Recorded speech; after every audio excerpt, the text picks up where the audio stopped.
Herpes virus infection এটা কিন্তু স্ট্রোকের কারণও হতে পারে। উপসর্গ 72 ঘন্টার মধ্যে চিকিৎসা আরম্ভ করলে খুব ভালো রেসপন্স পাওয়া যায়। মুখ দিয়ে যেদিকে বেঁকানো সেদিক দিয়ে একটু লালা স্যালাইভেশন হবে, যেমন আমরা স্টেরয়েড থেরাপি করি। যেহেতু আমরা বলেছি এটা ইনফেকশন বা ইনফ্লামেশন থেকে হয়, প্রোফাইলেকটিক কোনো ব্যবস্থা তেমন নেই। হঠাৎ করে মুখ বেঁকে যাওয়া, সকালে উঠে দেখলেন আপনার মুখ বেঁকে গেছে, এটা কি সাধারণ একটা বিষয় নাকি এটাতে চিন্তার কোনো কারণ রয়েছে? সেই সমস্ত বিষয় নিয়েই আমাদের আজকের পর্ব। নমস্কার, আমি মৌপ্রিয়া এবং আমাদের সঙ্গে এই মুহূর্তে রয়েছেন গৌরীদেবী হসপিটালসের নিউরোমেডিসিন ডিপার্টমেন্টের professor doctor Tusharkanti Bandyopadhyay. Sir, আপনাকে অনেক অনেক স্বাগত জানাই। নমস্কার, আমি ডাক্তার তুষারকান্তি বন্দ্যোপাধ্যায়, গৌরীদেবী মেডিকেল কলেজের নিউরোমেডিসিন বিভাগের প্রফেসর হিসাবে কর্মরত। স্যার, প্রথমেই জানতে চাইবো, কখনো কখনো এরকম দেখা যায় যে কোনো ব্যক্তি সকালবেলা উঠলেন এবং সকালবেলা ওঠার পর দেখছেন মুখটা বেঁকে গেছে, এই সমস্যাটা ঠিক কেন হয়? এই প্রশ্নটি খুবই প্রাসঙ্গিক এবং এইটি বেশিরভাগ ক্ষেত্রে আমরা দেখেছি যে শুধুমাত্র মুখটি বেঁকে গেছে, সেটা ডান দিকে বাঁ দিকে হতে পারে। তো অন্যান্য কোনো অসুবিধা নেই, অর্থাৎ হাত পায়ের দুর্বলতা বা কোনো রকম ব্যালেন্সের অসুবিধা এইসব কিছু নেই। শুধুমাত্র মুখটি বেঁকে গেছে এবং সামান্য একটু কথাটা জড়ানো থাকতে পারে। তো এটিকে আমরা সাধারণত বেলস পলসি বলি এবং এই বেলস পলসি রোগটির নাম এসেছে স্যার চার্লস বেল বলে একজন স্কটিশ বিজ্ঞানী। তিনি এই রোগটি সম্বন্ধে আলোকপাত করেন এবং সেটি হচ্ছে 1821 সাল, তো অনেক দিন আগে। স্যার, এটার মানে কি শুধু বেলস পলসি নাকি স্ট্রোকও হতে পারে কখনো কখনো?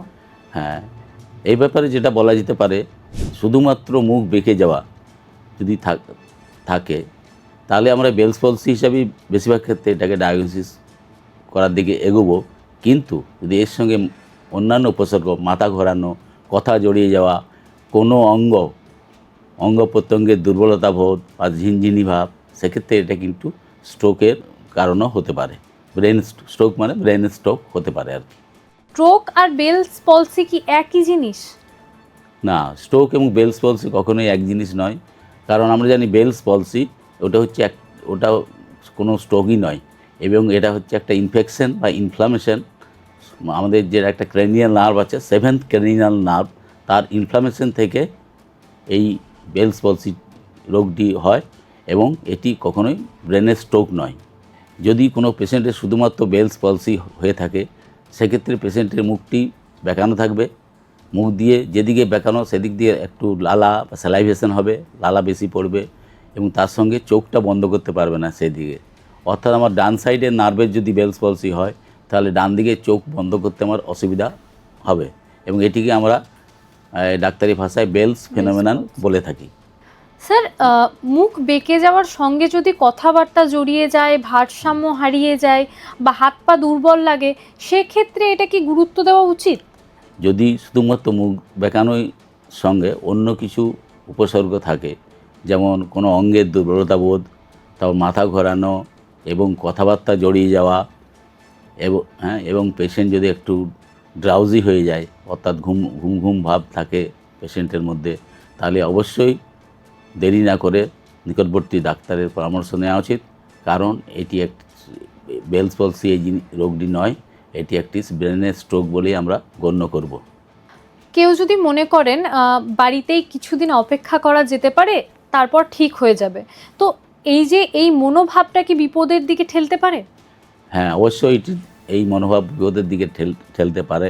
কারণ আমরা যেটা বেলস পলসি বললাম, সেই বেলস পলসির খুব ভালো চিকিৎসা আছে অ্যালোপ্যাথিক মতে, যেমন আমরা স্টেরয়েড থেরাপি করি এবং সেই থেরাপির নিয়ম হচ্ছে মানে উপসর্গ 72 ঘন্টার মধ্যে চিকিৎসা আরম্ভ করলে খুব ভালো রেসপন্স পাওয়া যায়। এছাড়া যেহেতু আমরা বলেছি একটা ইনফেকশন বা ইনফ্লামেশন থেকে হয়, অতএব সেক্ষেত্রে একটা কি ইনফেকশন, সেটা হচ্ছে হারপিস ভাইরাস ইনফেকশন। সেই জন্য আমরা অ্যান্টিভাইরাল ড্রাগ দিই এবং সেটিও 72 ঘন্টার মধ্যে প্রয়োগ করলে খুবই ভালো ফল পাওয়া যায়। কাজেই অবশ্যই পেশেন্টের তৎক্ষণাৎ যত তাড়াতাড়ি সম্ভব ডাক্তারের শরণাপন্ন হওয়া উচিত চিকিৎসার জন্য। মানে আর্লি স্টেজে যদি ডাক্তারের পরামর্শ নেওয়া যায় তাহলে ঠিক হয়ে যেতে পারে, এটা কি পুরোপুরি সুস্থ হওয়ার চান্সেসও থাকে? হ্যাঁ, যদি 72 ঘন্টার মধ্যে 48 ঘন্টার মধ্যে যদি আমরা চিকিৎসা আরম্ভ করতে পারি তাহলে রেসপন্স খুবই ভালো পাওয়া যায়।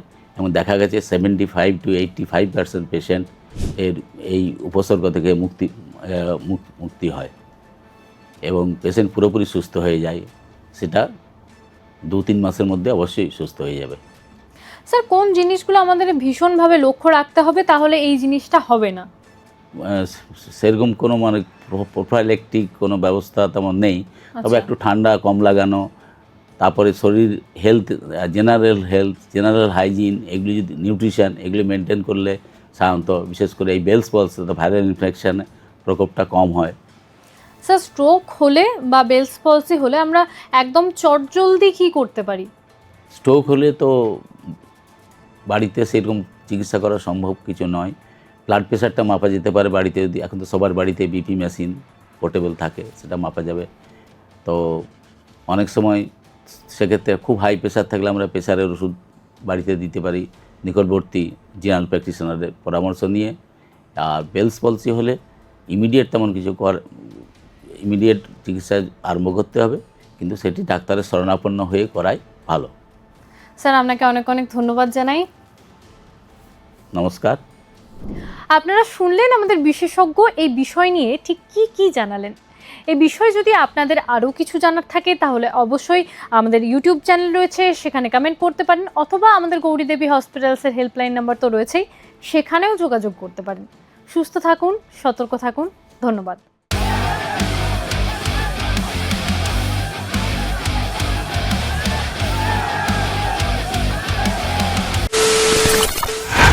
খবরের নামে প্রতিদিন সন্ধে আপনার ড্রয়িং রুমে কি শুধুই চিৎকার চেঁচামেচি হে আসে? বিতর্কের নামে চলে গালাগালি আর কাদা ছোড়াছুড়ি। এবার সময় পরিবর্তনের, কারণ আমরা কান ফাটানো চিৎকারে বিশ্বাস করি না। আমরা বিশ্বাস করি খবরের সত্যতায়। আমরা কোনো পক্ষের হয়ে গলা ফাটাই না, আমরা সাধারণ মানুষের হয়ে প্রশ্ন তুলি। চিৎকার নয়, শুধু খবর হবে যেখানে বিতর্ক আছে কিন্তু কুৎসিত ঝগড়া নেই। সঠিক তথ্য, বিশ্বস্ত খবর। নজর রাখুন আর প্লাস নিউজে।